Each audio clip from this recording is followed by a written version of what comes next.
Hey everyone, I want to introduce Grace. She's from New Zealand, which I hear has some awesome people, really funny, excellent sense of humor. Grace is going to talk. I hear some. Grace is going to talk to us about the history of lockpicking. So, welcome, Grace.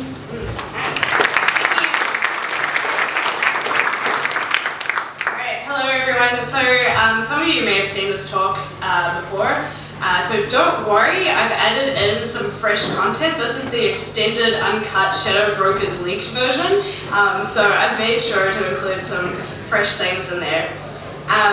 So, back in the land before time, making things secure wasn't really possible. The best bet was kind of burying your goods or having ways to detect if a thief had tried plundering your stash. In my case, it would be a stash of lychee jelly. I really like lychee jelly, so I'm always trying to hide that. So here are some examples of some knots that we use to try and detect entry.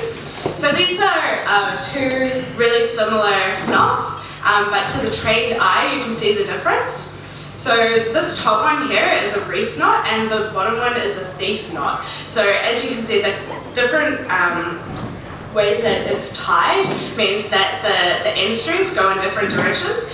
So you would have like kitchen cooks who would tie these knots to try and like see if people were stealing or like the chocolate or something like that. In Japan, you also had this is an example of a seal knot, which is used to tie a bag carrying a tea container for the tea ceremony. So these ceremonies were elaborate rituals that were practiced amongst like warlords and stuff like that. So there was a risk of people trying to poison the tea and stuff like that. So the idea with this lock, this knot, is that it's really difficult to tie. So only somebody who knows how to tie this and untie this can successfully make it look all beautiful like that.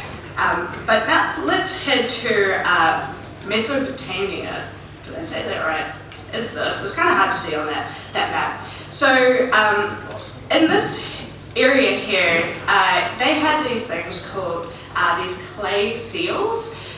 So what this was is they had these really beautiful, elaborate clay seals, and in it, that hole in the middle would go this pin, which would be attached to like a cord or a plank or something, and then that pin was covered with more clay, and if the door was open, which would be what that cord or plank was attached to, then it would pull on the seal and the seal would crack. So this would be pretty hard to recreate the seal since it had all these like beautiful designs and stuff like that. And these are being dated as early as 4,400 BCE, which is like quite a long time ago. So what does this have to do with locks? Well, the pin used for these seals had the name Sikatu. I probably pronounced that wrong. And this means pin, but it was also the name that was used in pins in this really old style lock. This kind of old pin lock was found in Egypt, and so originally people thought maybe it was from Egypt, but through tracing those words back, you can kind of find that link to Mesopotamia. There's a really good example found of this kind of lock in this guy's palace. So this is the Assyrian king Sargon II, and he had this lock which was found in Khorsabad in his palace, and that was around 700 BCE. And this is like a strange kind of toothbrush-shaped thing with like these weird things that would kind of push up these pins. And then it was just warded locks for ages. Like pin locks just kind of vanished for a while. So you had about like 700 years of warded locks, and who really knows what was going on with Eastern locks as well. It's like really hard to find information on what was going on there, but it was probably wedge locks. Here's an example of a warded key from medieval times. So one of the things with locks back in the day was that you had to be really wealthy to be able to afford having your stuff locked up. So they had these really massive keys to kind of show off. So for example, this key here is 31 centimeters long, and Justin Bieber has one just like it. We also had Romans sometimes would have their keys made into rings. So these really small keys were often used for trinket boxes. And for some wealthier women who could afford to have trinket boxes, this offered a small amount of agency where they could, keep secrets and secret love letters and jewelry, and they could keep that away from their husband as well. And this was important because this was at a time which was very woefully adverse to independent women. Here you can see one modeled by Mariah Carey. I visited a lock museum in Seoul, South Korea, and this is a selfie for scale to show how massive that key is. But they had lots of really interesting locks there. Lots of them were shaped like animals. A really popular shape was fish-shaped, and this is because it had three things that it symbolized. The first one was success. So there's this Korean expression of 100-year-old fish is able to turn into a dragon, and the next one was fertility because fish lay lots of eggs, and protection because fish never close their eyes when sleeping. So this fish locks will be found throughout like China, Japan, and Korea because of that symbol, the symbolism there. There are also lots of locks with like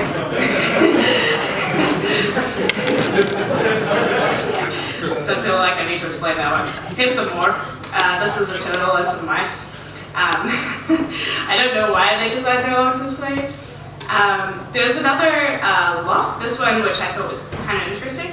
One of the downsides to this museum is that it had very limited descriptions on things. So this one here looks like it has fake keyways, but you're not quite sure because that key there is definitely not going to be going into those keyways. The real keyway is in the side, on the right side of the lock. So yeah, maybe they served some purpose, but for some reason it wasn't described. This is a Nepalese lock, by the way. Here's another watered lock, which is very pretty, and it's like a close-up picture of it. But as you know, as you probably know, these are not necessarily effective because you can use like a bit of wire and bend it, and you can open the lock. This is one of my favorites. This is the kicking man detector lock. So the keyhole is concealed by the man's front leg, which operates on a pivot. So when a button is pressed, the leg swings forward to reveal the keyhole. And the door bolt is released by tilting the man's hat. The man holds a pointer against a dial, which is counting the number of times that have been opened. And there's like a little poem on there that says something along like, don't open me because otherwise I'll know, haha, or something. It said it in like more poetic ways. These two here are definitely my most favorite locks that I've come across.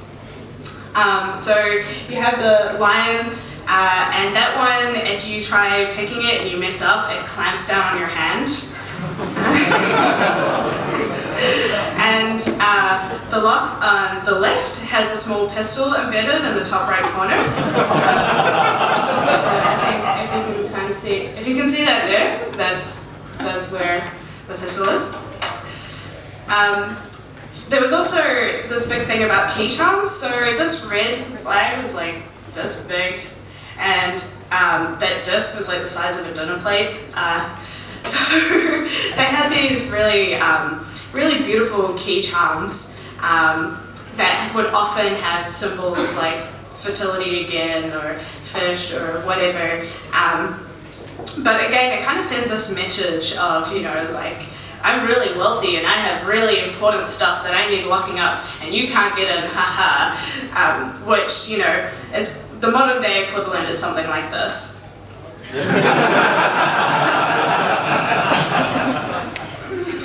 So now fast forward to the Industrial Revolution and the era of perfect security. So this was a time where patents were starting to become like a really big thing, and people were finding ways to manufacture lots of goods. And locksmiths were just going crazy on patents and finding new ways to manufacture locks. And not only that, but they were putting locks to the test kind of like never before, where they had lock-picking bounties and competitions that were popping up all over the place. So I'm just going to kind of go through some of those early innovations that happened at about that time. So this one is the double action lock, which was patented by Baron. This was kind of the beginning of lever locks, where this worked where the keys would lift up the levers like just the right amount, and if it lifted too high, then it would get kind of stuck. So you can see there's kind of like those jagged edges, but it only had 2 tumblers, and the so it kind of received some criticism for that because it's, there's not very many variations you can have on keys and stuff. But then along came the Chubbs family, and they improved on this design over the next like 30 years or so, producing a number of patterns and adding more levers and making it possible to have up to 30 different changes per lever. So that was like some really serious business security back then. The Chubbs family were very proud of their locks. They even developed the lock which was believed to be unpickable. And this was the Chubbs detector lock, which looked like this. So the thing about this lock is that if you overset the levers, then they would get stuck there. And basically the pick lock would just have to give up because there was no way out after that.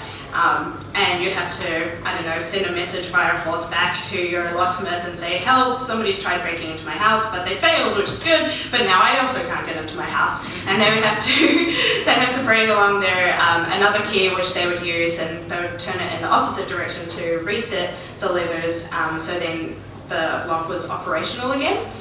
I also discovered while researching this that my house key looks exactly like this one, which happens to be the design that this is based on. It's not my actual house key, but it's very, very similar, but please don't rob me. You also had, Brahmo had his challenge lock, where he was working on some crazy innovations with axial and wafer locks.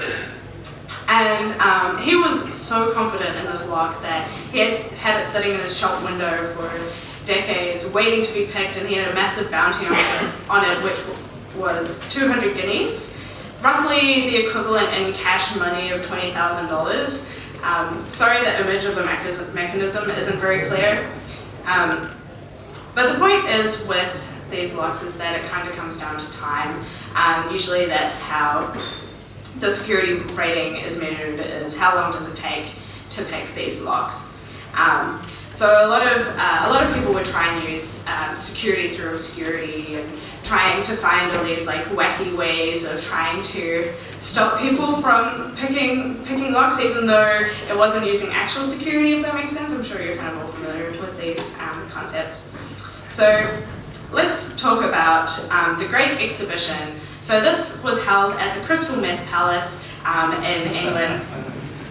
There are heaps of people that came there, lots of famous people like Charlotte Bronte and Lewis Carroll, George Eliot, Charles Dickens, Charles Darwin, and they all did meth together, and it was great. And these events were, this big event had these locks on display, and so, you had lots of people were showcasing their designs, but these locks in particular, there was a really important thing that happened at this event, where Alfred Hobbs walks into the Crystal Meth Palace with all the swagger of Jay-Z, and he worked for Day & Newell, a lock-making company in the US. Hobbs was a bit of a sneaky salesman. He would go around picking people's locks, showing them how bad their security was, and then conveniently selling his own locks to people.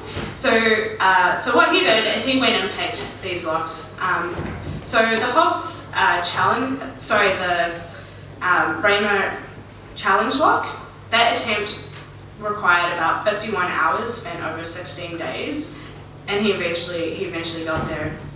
And the Chubbs lock, what he did, he managed to pick that, I think, in like 25 minutes, where he was like carefully trying to find the trip point of of each lever without oversetting it. So yeah, Chubbs was very, very shocked by this, and news went around that he had picked these locks, and people didn't believe that this was the case. They were just like, no, that's just not possible. Like, somebody just can't do that. But it was true. It was the end of the era of perfect security. The other thing about these lockpicking challenges and these really kind of complex designs that were expensive to make, these events appealed more to hobbyists, and these locks were very expensive, and most of the time people want something that's cheaper and will mostly do the job. And these lockpicking competitions were meant to show the public how these locks would stand up against the fight, but turns out people weren't really that interested in it in reality, which is like unfortunate. But yeah, they were just too extravagant, and so people would end up kind of buying more simple locks anyway. After this, you also had the modern Yale lock, which came into existence not long after the era of perfect security, and these were, the design was smaller and much easier to mass produce, so those became really, really popular. But another thing that happened around the time of the era of perfect security was open source locks, or actually talking about the mechanisms inside of locks. So one member in particular of the Chubbs family went a little bit wild and decided to start publishing these lock mechanisms, including mechanisms of other people's locks. So he actually published about the Brahma's locks, and he would show locks from banks and like strong rooms and stuff like that. In fact, he was even so bold to say, you know, to prove their utter insecurity of drawing has been made of the lock and key. So this was kind of like a bit of a big deal, because before this, you know, locks were kind of kept in secret, and like the mechanisms behind them, and you know, people thought it would be more secure if you just didn't tell people, but instead it kind of just looked after the ignorance of the people, and it also manufacture of locks was very slow because people didn't have this good flow of ideas in society and stuff like that. There were also, even Hobbes came out saying some pretty strong words about how we should be open about what's happening in the locks, and he was kind of saying that, you know, it's a fallacy to think that by telling people how to pick locks that you're going to increase crime and stuff like that. Turns out crime was kind of in the increase anyway, thanks to the industrial era, and that exposing the inner workings of these locks didn't actually change anything. I mean, after all, it's just open at a place, or there's like windows you can break, or things, you know, handbags being left around. Like, people will just find easier ways to steal things. You also had George Price, who was saying that, you know, learning how to pick locks is really good, because that way you can then design locks to protect against these ways of attacking. So these ideas were pretty new at the time and pretty radical for some people.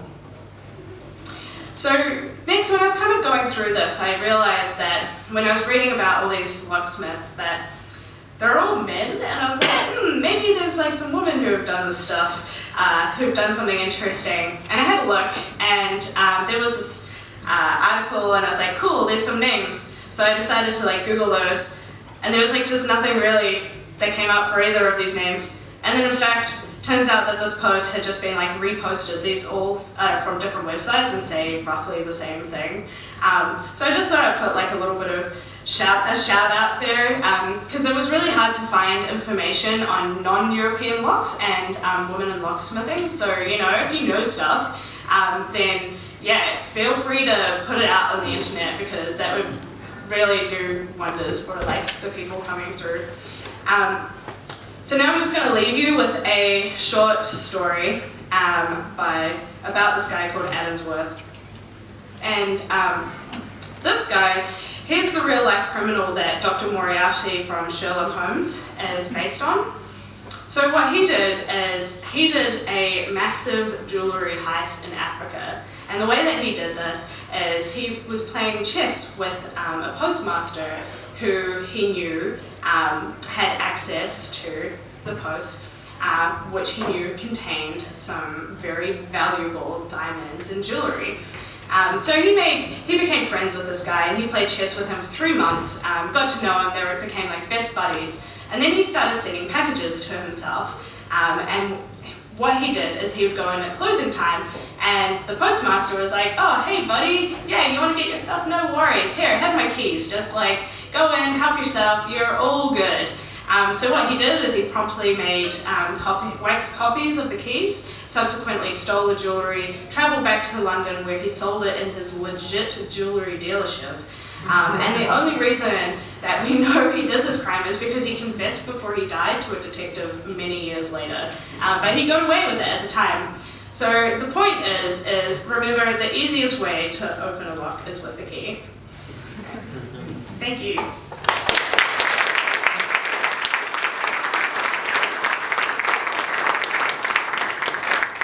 So, do we have any questions? I have one for you. Oh, okay. You were talking about women in locksmithing. Yeah. Did you actually find any? And if so, what was the earliest reference you found to women in locksmithing? Well, that's the thing. I didn't really find much. I found those articles that had just been kind of reposted. And didn't really contain, and they were by like, you know, not real people as well. And they were just slightly reworded, just very, very differently. It was quite bizarre. Yeah, so, and then I kind of started asking people, and there's definitely been women involved because, you know, often these were like family businesses and stuff like that, and if we go by other things in history, we know that women tend to contribute, but they don't seem to be recognised for those contributions. And like you could take, for example, like Mendelssohn, Felix Mendelssohn had a sister who was like equally good at music as he was, and so was Mozart had a sister who was also great, but again, they weren't really recognized for their like contributions and stuff. So just kind of like going by like other aspects of history, I believe that there's got to be cases out there, they're just not really published. So yeah, that's kind of my challenge to you guys. You should find some information about that.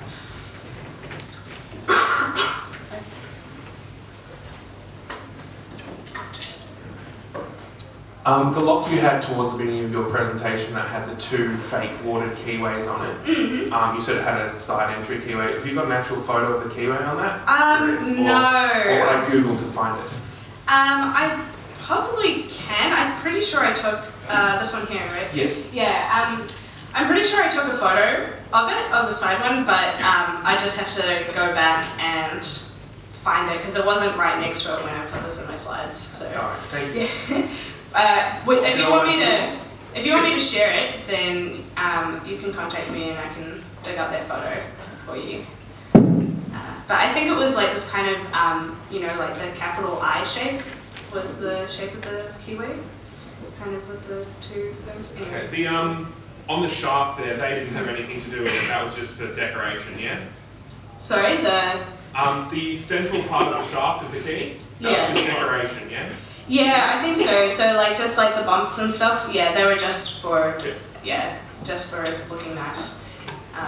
Most of the time the keys on some of the kind of locks like this would just be straight, like, and then would just have like the little bumpy bits at the end.